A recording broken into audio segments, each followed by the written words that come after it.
Olá, meus amados irmãos. Vamos a mais uma aula desse nosso módulo do terceiro ano sobre relacionamentos.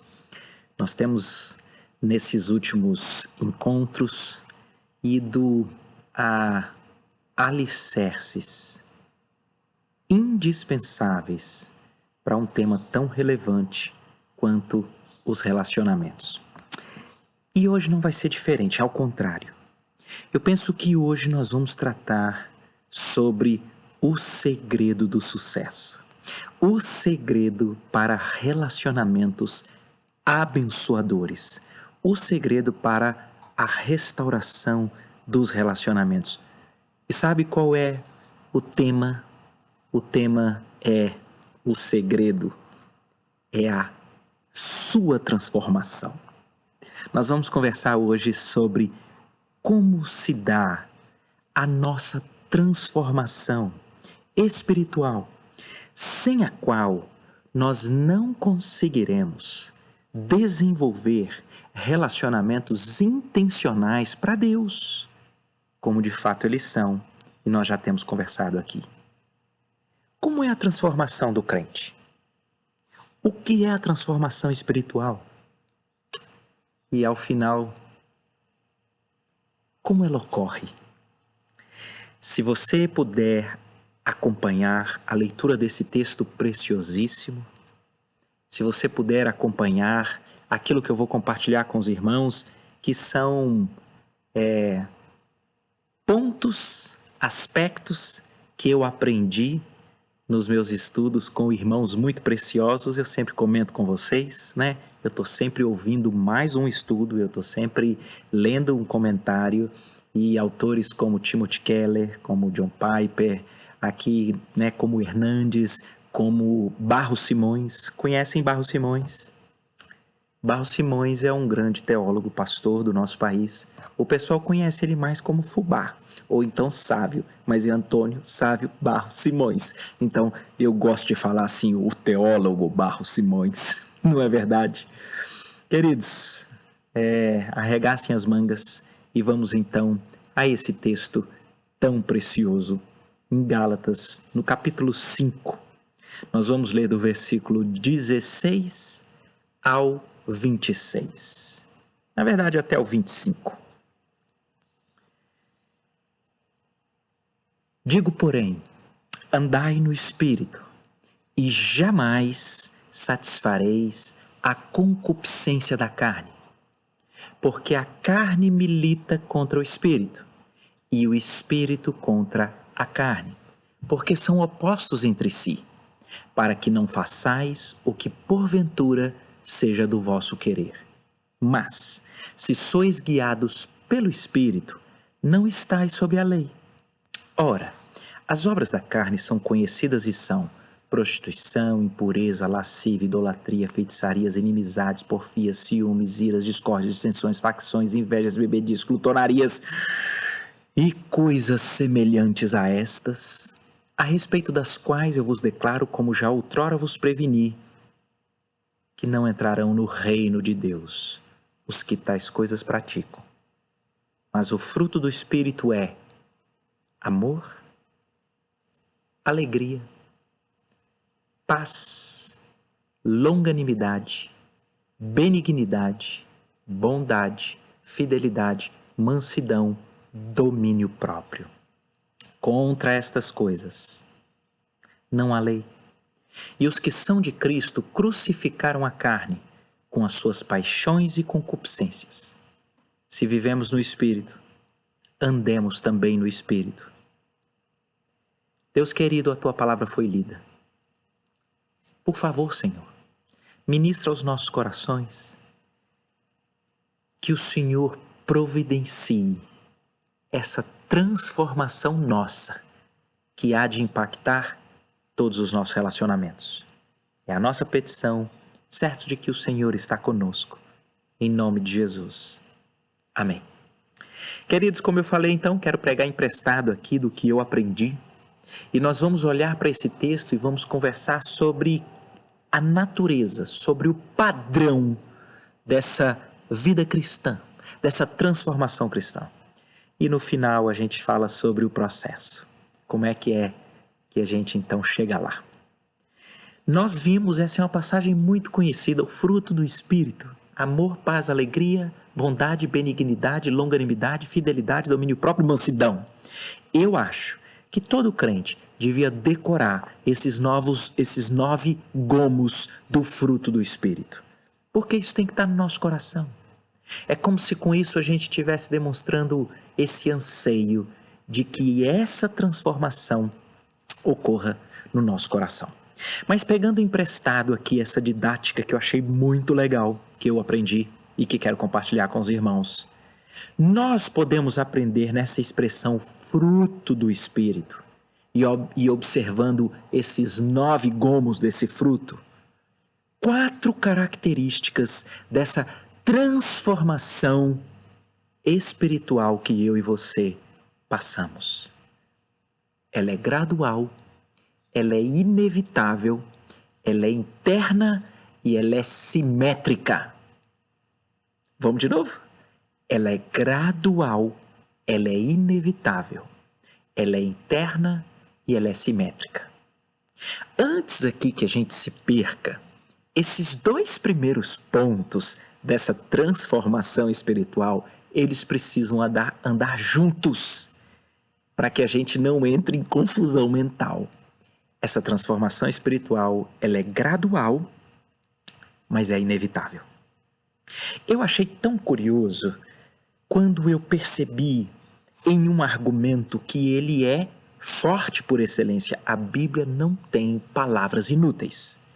Por que na instrumentalidade do Espírito, o apóstolo Paulo escolhe para falar dessa transformação espiritual a metáfora, a comparação com o fruto? É o fruto do Espírito. Ora, se nós sabemos que é verdade, a Bíblia não tem palavras sem razão, desconexas, à toa, nós precisamos parar para pensar. Fruto. Todos nós, em todas as eras, temos uma percepção do que seja o desenvolvimento do fruto. É o desenvolvimento orgânico, é um crescimento orgânico ou botânico que um fruto experimenta. É o mesmo crescimento que nós observamos nas crianças.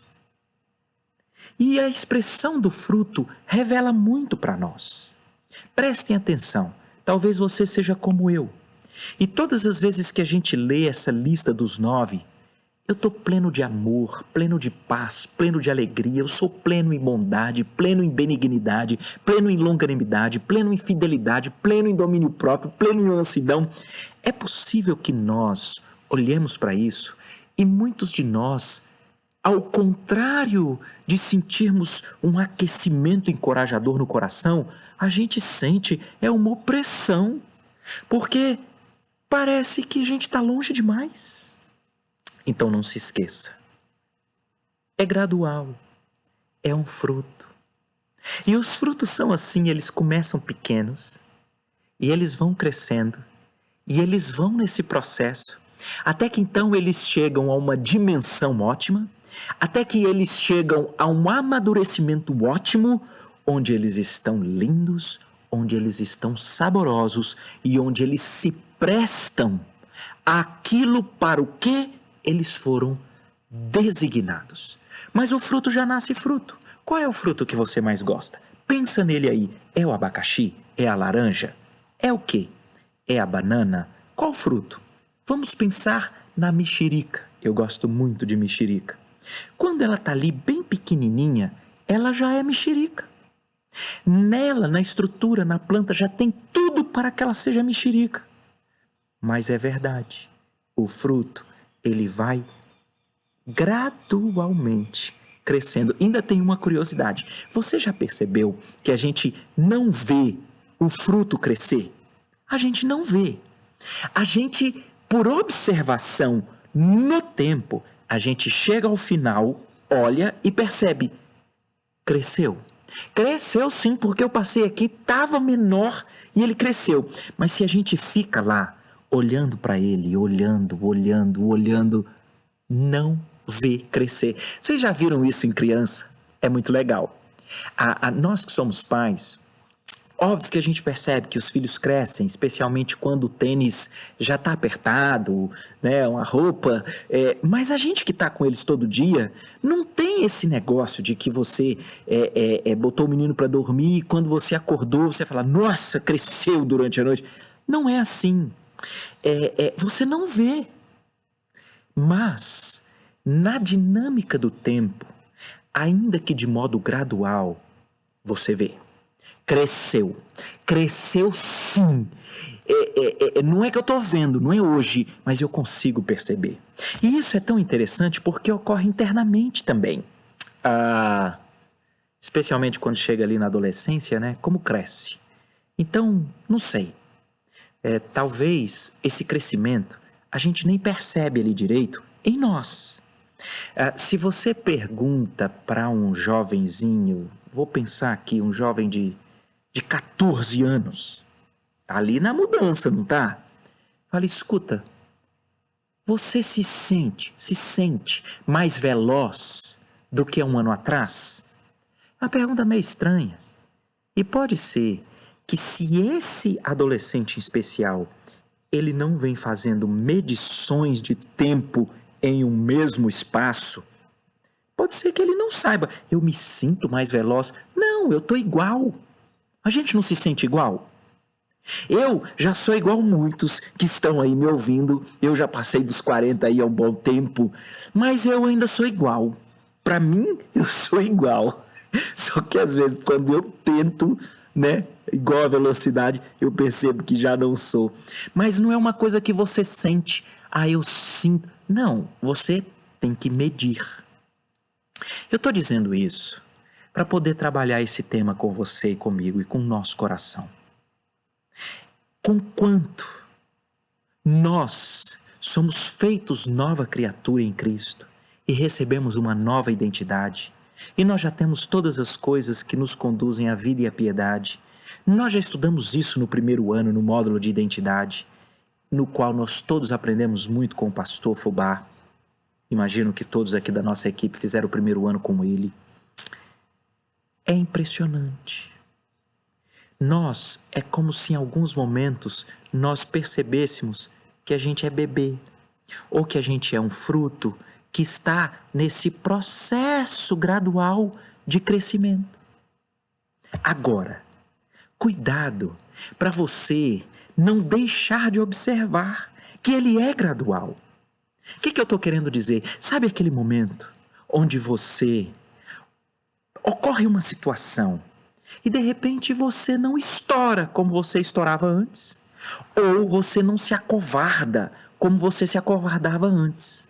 Então o estouradão de repente percebe, gente, isso há alguns anos atrás eu matava e morria por esse negócio aqui. Ou o contrário, aquele que sempre foi covardão, sempre ficou quietão, sempre deixou tudo acontecer, e de repente ele para e fala assim, gente, isso há alguns anos atrás eu nem falaria, eu nem ia intervir. Na verdade, o que é isso? Nós, diante de medições, é que podemos aferir. Está crescendo. O fruto do Espírito está desenvolvendo. Eu já sou espiritual. Eu já sou. Eu já tenho em mim o Espírito.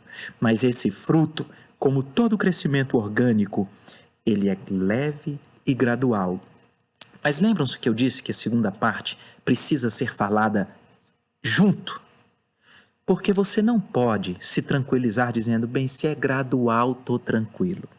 Eu já estudei e existem frutos e árvores que demoram anos para poder aquela flor virar um fruto, para o fruto crescer e para o fruto desenvolver e chegar à plena maturidade. Não. Preste atenção. Conquanto gradual, é inevitável. Tem que crescer. Se não está crescendo, se não tem sido percebido em momentos de medição, tem alguma coisa errada. Isso, queridos, nós precisamos refletir na nossa vida. Pergunta para você mesmo, ou melhor, pergunta para alguém que convive com você. Pergunta para um cônjuge, pergunta para um filho, pergunta para os seus pais. O pai, mãe, o cônjuge, ou filhos, responde uma coisa aqui. Observando na linha do tempo, como é que você me enxerga? Você me enxerga como quem tem desenvolvido o fruto do Espírito? Porque essa é a verdadeira resposta. Não é se nós estamos plenos e já amadurecidos, porque é gradual, mas é inevitável o crescimento. Nós precisamos ter momentos da nossa vida onde você reconhece que você ama mais, onde você reconhece que a sua vida tem experimentado uma alegria melhor do que já foi. Ou você tem tido momentos de paz diferente daqueles que você já experimentou, ou em cada um deles, da bondade, da benignidade, da fidelidade, da longanimidade, do domínio próprio, da mansidão. Nós precisamos, com quanto reconhecendo que é gradual, precisamos saber que é inevitável. Vocês já viram nas ruas do Recife? Existem alguns lugares que a calçada está lá. Ela é de concreto. Mas a gente não sabe quando. Há alguns anos atrás, uma semente, quem sabe uma muda, estava ali, no meio do concreto. E aquela muda vai crescendo. Mas você tem um concretão.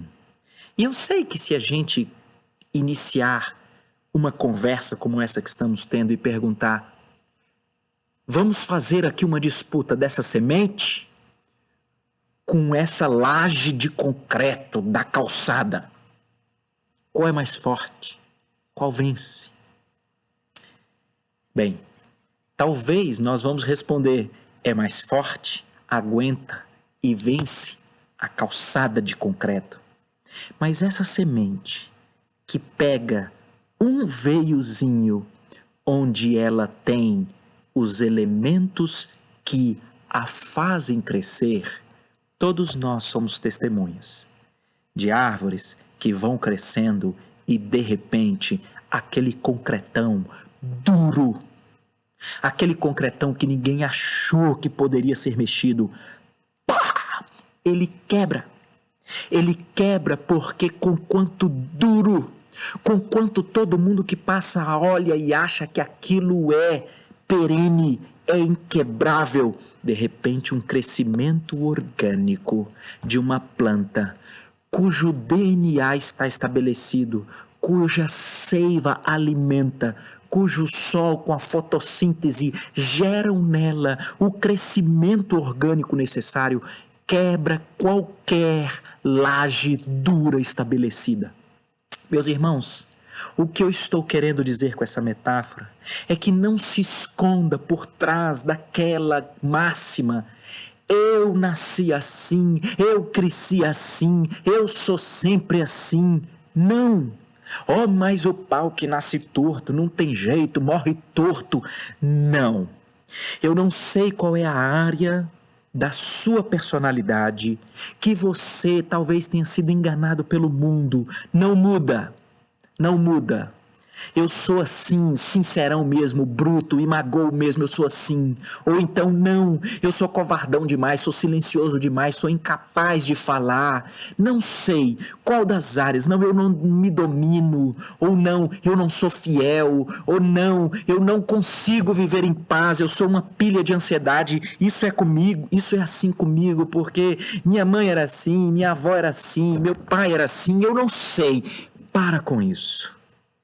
Não existe estrutura de personalidade tão rígida quanto uma plataforma de concreto que não seja quebrada pelo meio, pelo crescimento orgânico do Espírito na nossa vida. Ele é gradual, ele é inevitável e ele vai sim nos entregar amadurecidos, quebrando e rompendo estabilidades de concreto da sua personalidade e da minha. Por quê? Porque a outra parte da expressão nos diz, se de um lado é fruto e nós estamos aprendendo que é gradual e inevitável, é do Espírito. O que faz gerar o fruto do Espírito é o Espírito. Vocês já se atentaram para essa diferença? Nesse mesmo capítulo, e a Bíblia não tem palavras inúteis, nós vemos que é o fruto do Espírito e as obras da carne. Por quê? Porque obra é o que você faz, companheiro. Então, quando a gente lê aquela coisa terrível, daquela lista da prostituição, da impureza, da lascívia, da idolatria, da feitiçaria, da inimizade, tudo isso somos nós que fazemos. É a natureza caída que produz. Mas e o fruto do Espírito? É fruto. E é do Espírito. Então, não é você que faz. É o Espírito que faz. É por isso que, conquanto seja gradual e inevitável, rompe qualquer coisa. Destrói qualquer estrutura da sua vida que você pensa que não tem jeito. Eu não tenho paciência, eu sou assim. Não é assim, não. O Espírito é que é a fonte que amadurece gradualmente, mas inevitavelmente, a sua vida e a minha vida. É por isso que nós entramos aqui nessa terceira parte. Se é do Espírito, é gradual, é inevitável, quebra qualquer barreira de concreto da sua personalidade e é interno. O fruto do Espírito é espiritual, é interno. Vocês prestaram atenção na lista do fruto do Espírito? Prestaram? Vocês não acham que deveria ser diferente? Quando a gente olha e pergunta uns aos outros, quem é que tem amadurecido no Espírito? Quem é? Vamos pensar. Não, a lista do fruto do Espírito tinha que ser liderança, conselheiro, doador de esmola, cantor afinadão do ritmo perfeito. O que mais? Trabalhador, inteligência, coeficiente intelectual altíssimo. Por que não são nada das coisas boas que são visíveis, que estão descritas como fruto do Espírito? Não é nada exterior. Por que são coisas todas interiores? Porque esse fruto orgânico, que cresce inevitavelmente, é espiritual. E se é espiritual, ele transforma, é o nosso coração. Deixa eu falar aqui para vocês um negócio que me confrontou fortemente esses dias, fortemente. Porque estudando com esses autores, amigos meus, eu fui relembrado de uma coisa que nós sabemos. Nós podemos, de alguma forma, com o nosso esforço, e agora eu queria falar com você que tem anos eclesiásticos, anos de caminhada na igreja, nós podemos produzir comportamentos que na nossa sociedade ou na nossa estrutura de igreja parecem ser um amadurecimento espiritual. Como, por exemplo, dar aula, como, por exemplo, cantar, como, por exemplo, ir na viagem missionária e pintar uma casa e limpar, como dar ofertas, como dar esmolas, como, sei lá, tantas coisas que são lindas e elas podem produzir efeitos. Pessoas vão dizer, fui abençoado pela sua aula. Aquela música que você cantou, tocou, mexeu com as minhas entranhas. Aquele seu gesto misericordioso incentivou outros. E tudo isso pode ser apenas exterior, sem ser fruto de algo interno do Espírito. E a palavra de Deus mostra isso para nós.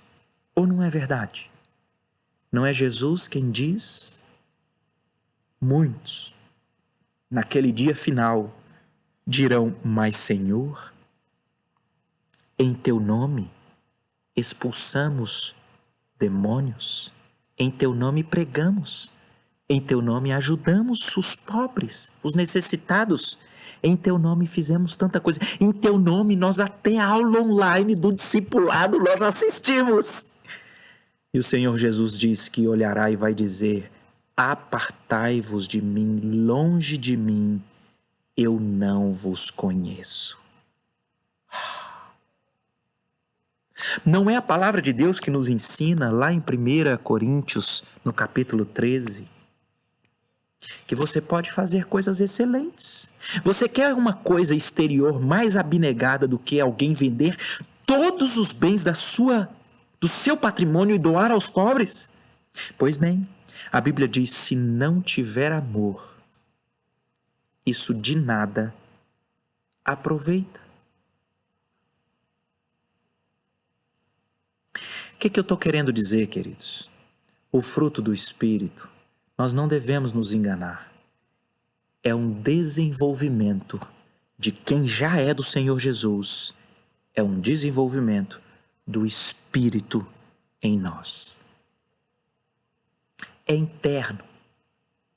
Todas essas coisas maravilhosas, como dar aula, como cantar, como tocar, como ajudar os necessitados, como ir às viagens missionárias, como servir nos acampamentos, como servir na igreja, como participar dos ministérios, como assistir a aulas online, cultos online. Se isso não brota de um fruto interno do Espírito, você pode estar se enganando. Eu ouvi nesses meus estudos 2 exemplos bem conhecidos, Martinho Lutero e Wesley, Charles Wesley, John Wesley. Ambos possuem uma história de muito serviço prático antes de conhecerem verdadeiramente o Senhor Jesus. Ambos chegaram a escrever, deram aula sobre as Escrituras. Mas ambos fizeram coisas que até impactaram outros, mas só tiveram um momento de real transformação interior depois. O que eu quero dizer até aqui, queridos, é que essas características, elas servem como testes para nós. É gradual, mas é inevitável. Está amadurecendo espiritualmente, meu irmão? É interno. Eu então não estou perguntando das coisas que você tem feito exteriormente, porque elas podem ser boas e elas podem ser orgânicas, mas eu estou perguntando como vai lá dentro. Porque se você observar o fruto do Espírito, e eu estava vendo na origem semântica dos originais, então você tem expressões interessantes. Fidelidade, sabe o que significa? Integridade. É você ser uma pessoa na segunda, outra na terça. É você ser uma mesma pessoa na igreja e ser a mesma pessoa em casa. É você ser a mesma pessoa no trabalho e ser a mesma pessoa em casa. É você ser uma única pessoa. É assim? Deixa eu dizer uma coisa para vocês com todo o amor que eu posso dizer. Há um teste espiritual que nós podemos fazer conosco para testificarmos que nós somos do Senhor. E o teste é exatamente perceber que, ainda que gradualmente, nós temos experimentado algo diferente internamente. E nós temos aí o fruto do Espírito. Sabe, talvez você que olha para trás e fala: eu estou longe dessa paz que excede todo entendimento, mas eu já fui bem mais perturbado. Eu consigo perceber. Eu consigo perceber na relação com o próximo. Eu consigo perceber um domínio próprio em situações em que antes eu jamais teria.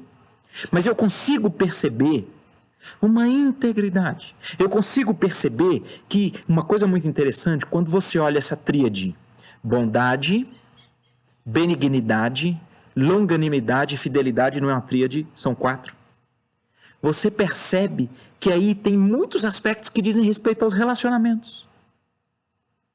Então você é fiel nos relacionamentos?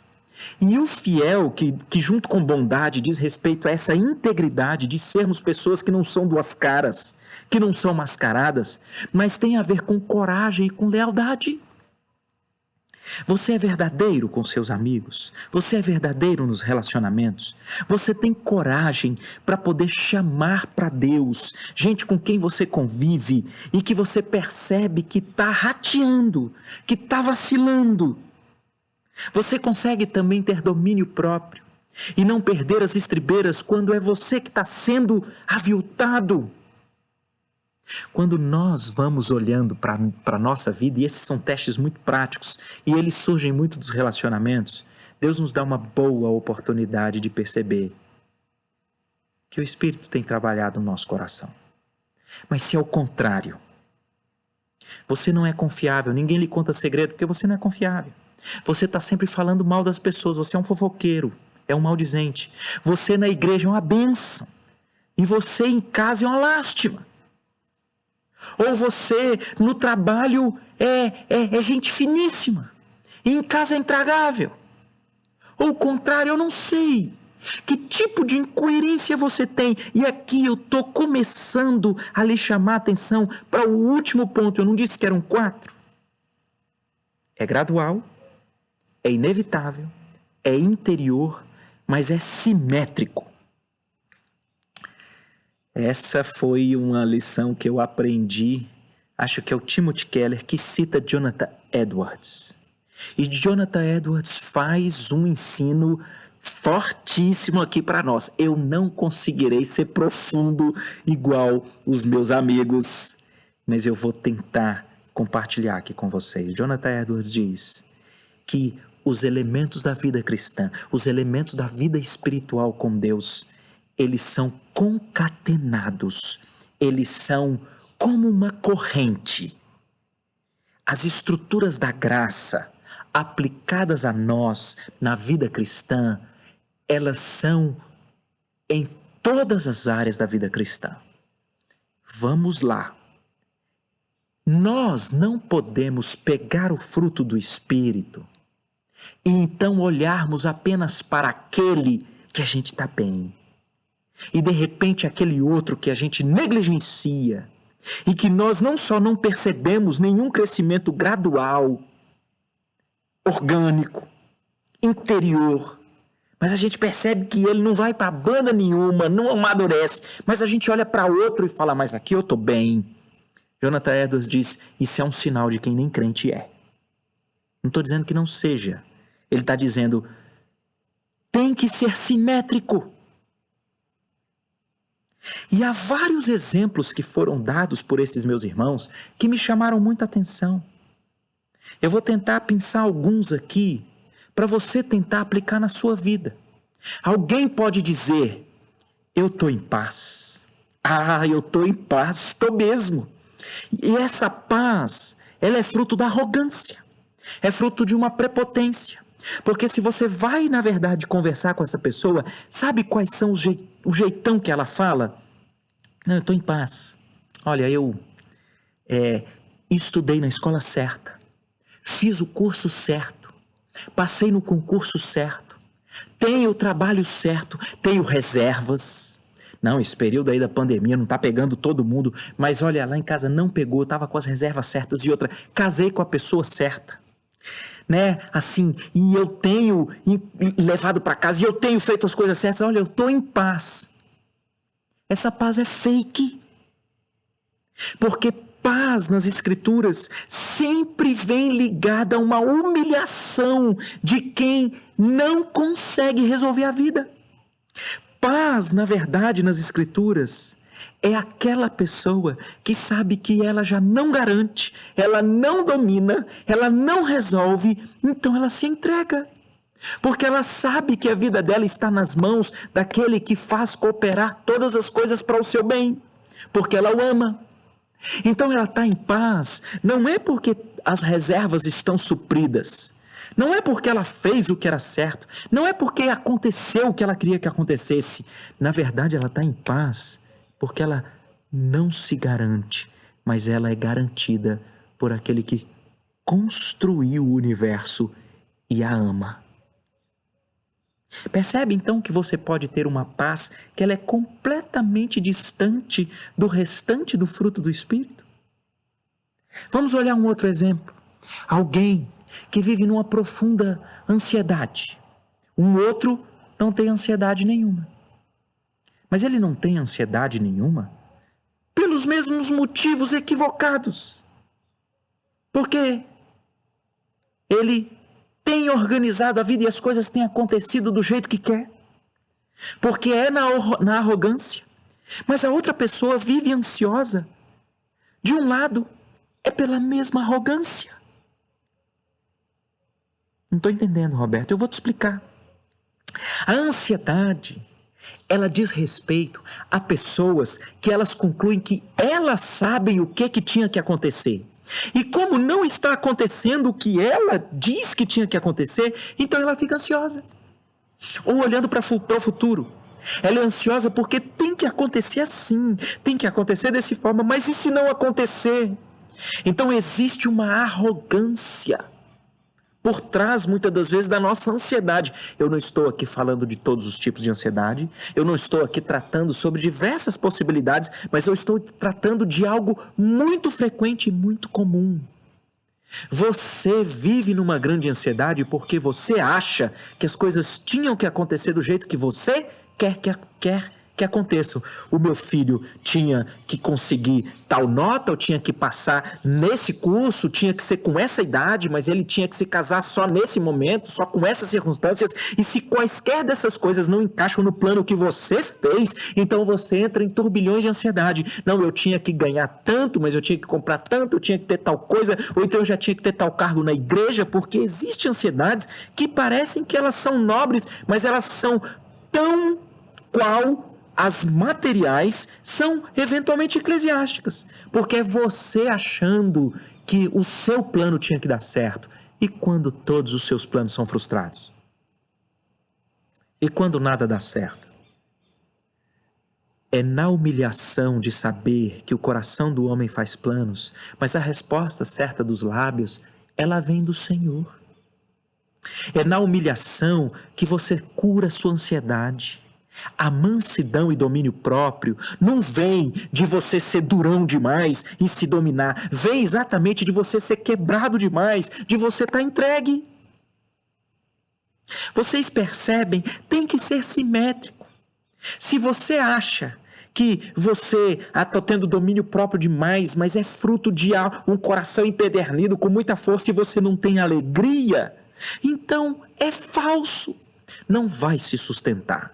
Aquela paz do meu primeiro exemplo, de quem está com a vida com reservas e tudo dando certo, a vida dá suas voltas e a crise chega para ele. E se ele acha que tinha paz porque ele organizou tudo, quando as circunstâncias derem uma rasteira, ele não vai ter paz.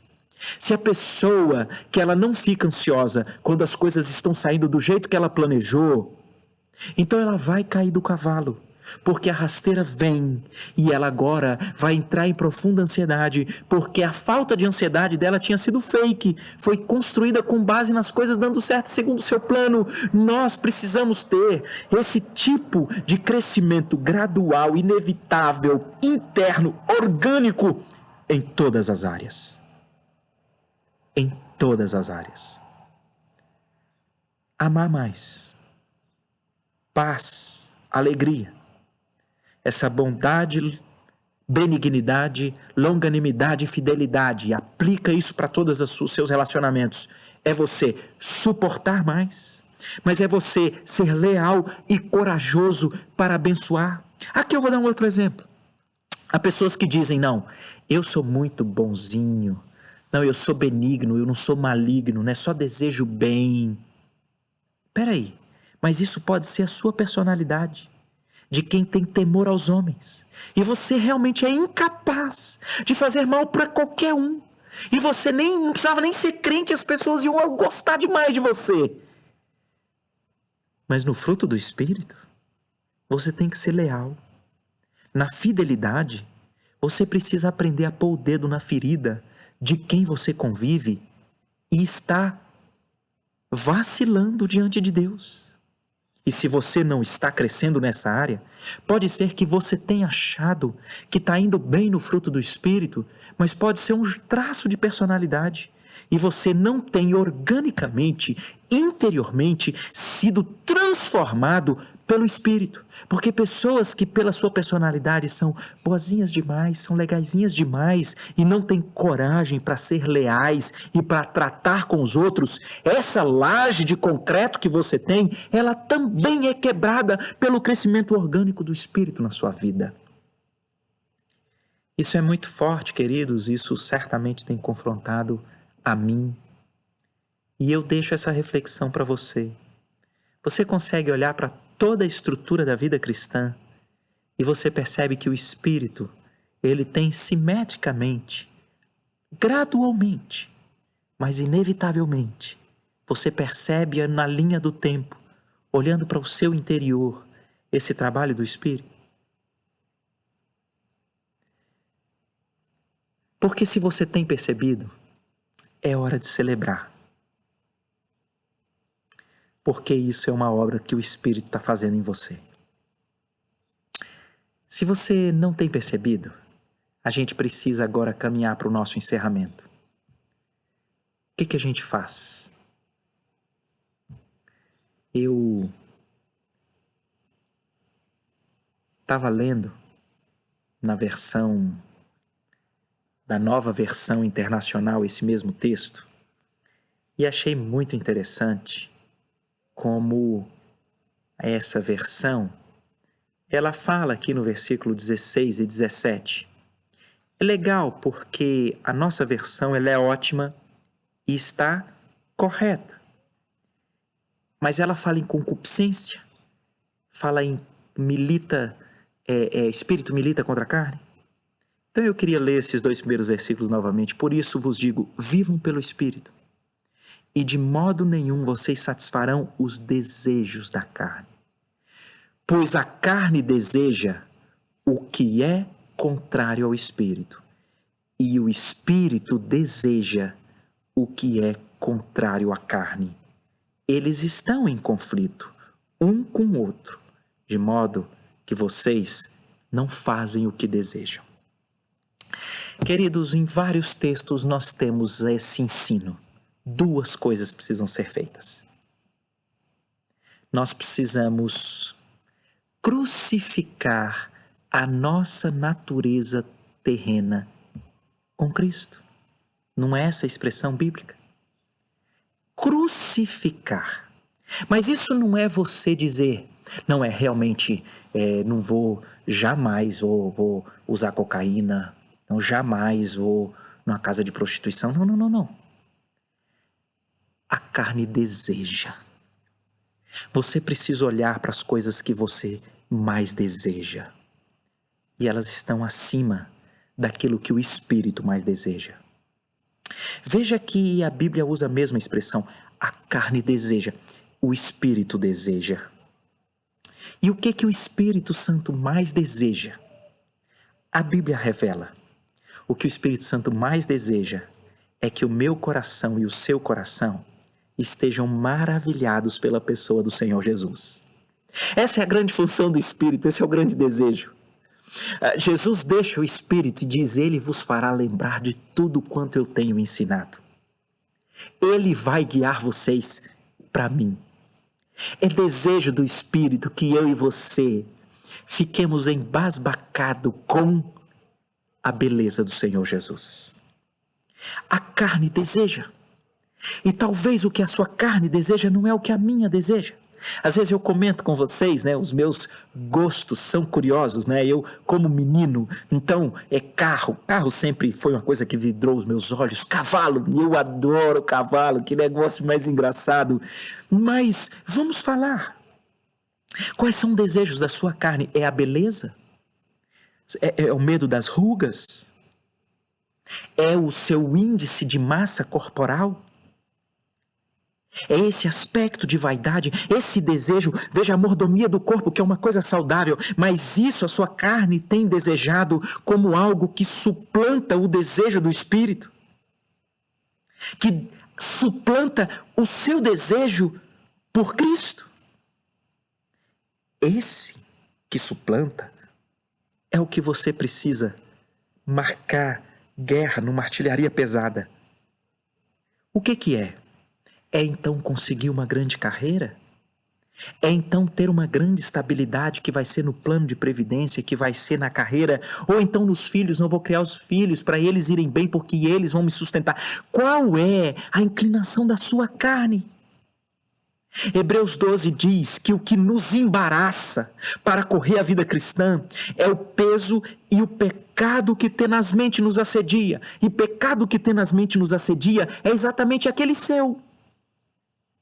Nós somos fáceis e rápidos para olhar para as obras da carne e olhar para aquelas que não são as nossas. E nós falarmos, nossa, como eu estou bem, eu não tenho feitiçaria, eu não tenho prostituição. Mas é a ira. Se toca na sua ferida, você fica irado. Ou então são invejas.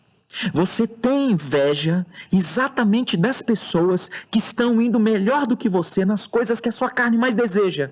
Então, pessoas que estão tendo uma carreira, ou a beleza, ou o corpo, ou quais são as outras coisas que têm sido no nosso tempo grandes inclinações da carne? Diz você para mim. É o casamento. A pessoa casou, eu não casei, é ali a inveja. Tantas coisas, é um cargo, é uma posição na igreja. É o quê? É esse desejo da sua carne que você precisa fazer uma análise correta. Ele tem suplantado o desejo espiritual, que é o desejo por Cristo.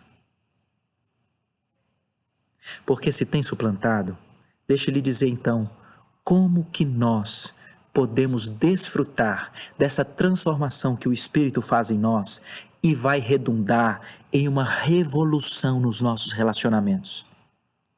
Você precisa ser guiado pelo Espírito para a maravilha da pessoa de Cristo, para olhar pelo que Cristo fez por você. Cristo já lhe deu tudo. Quando Deus Pai nos dá Cristo, isso deveria nos fazer lembrar o que a Bíblia diz. Se ele não poupou seu próprio filho, antes por nós o entregou, porventura não nos dará com Cristo juntamente todas as coisas graciosamente? Queridos, nós temos o Senhor Jesus. O Senhor Jesus não mudou aqui a nossa semana, não mudou os nossos anos ou a vida aqui na terra, Ele mudou a nossa eternidade. E nós não merecíamos, porque Deus prova o seu próprio amor para conosco pelo fato de ter Cristo morrido por nós quando éramos ainda pecadores. Mas aquele que está em Cristo é nova criatura. Por isso que Paulo diz em Filipenses no capítulo 3, eu considero todas as coisas mais nobres da minha existência como lixo para ganhar a Cristo, para ser achado nele, não tendo eu justiça própria que procede da lei, mas sim aquela que mediante a fé me é imputada em Cristo, porque eu quero conhecê-lo, eu quero ter comunhão com seus sofrimentos e eu quero experimentar do poder da ressurreição que ressuscitou Cristo. E aí então ele diz, eu não julgo havê-lo alcançado, mas uma coisa faço, eu esqueço do que para trás fico e eu prossigo para o alvo. Vamos prosseguir para esse caminho espiritual de conhecer Cristo e a beleza de Cristo, porque quando isso acontece, essa é a principal obra do Espírito. E sabe o que o Espírito vai fazer?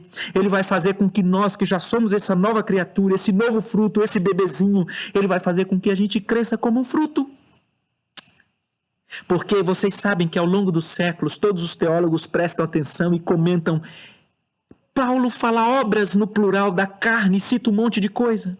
Mas quando chega aqui ele diz é o fruto do Espírito e é um monte de coisa. É porque é simétrico, é porque é orgânico, é porque se é obra espiritual não falha. E conquanto possa parecer lento, mas tem que acontecer. E acontece porque é garantido pelo Espírito. E acontece em todas as áreas. E acontece quando eu e você olhamos para os anelos do nosso coração, para as afeições do nosso coração, e nós percebemos que a maior afeição do nosso coração é pela pessoa do nosso Senhor e Salvador, o lindo e maravilhoso Senhor Jesus. Queridos, que essa maravilha de Gálatas 5, do fruto do Espírito, possa ser algo que alimente o seu e o meu coração, e isso impacte profundamente os nossos relacionamentos para a honra e glória do nosso Senhor. Que Deus abençoe a todos e aplique a sua palavra. Um abraço.